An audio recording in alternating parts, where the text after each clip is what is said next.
Rumah Sakit Pendidikan Universitas Siak Kuala Banda Aceh menggelar pengobatan gratis untuk 127 pengungsi Rohingya di basement Balai Musraya Aceh, Senin 8 Januari 2024.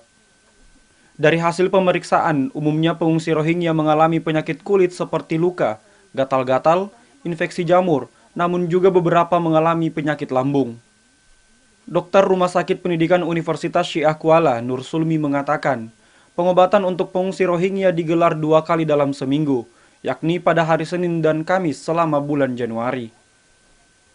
Hal tersebut dilakukan guna memastikan para pengungsi Rohingya dalam kondisi sehat, serta tidak membawa penyakit menular berbahaya.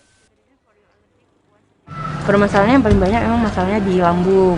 Terus ada permasalahan di kulit itu paling sering kayak lebih kayak jamur atau kayak dermatitis. Memang itu yang paling sering kita temukan di pasiennya. Dari 3 hari memang rata-rata pasien penyakitnya itu. Berarti hampir rata-rata mengalami penyakit Ya yang serupa. penyakit itu. Karena kan memang mereka tinggalnya rame-rame kan. Jadi memang nggak bisa kita pungkiri masalah kulit pasti bakalan terjadi. Hingga saat ini, tenaga kesehatan belum menemukan penyakit kronis yang diderita para pengungsi. Namun rumah sakit menyiagakan 1 unit mobil ambulans untuk merujuk pengungsi jika dalam keadaan kritis. Dari Banda Aceh, Aprisal Rahmat, Kantor Berita Antara, mewartakan.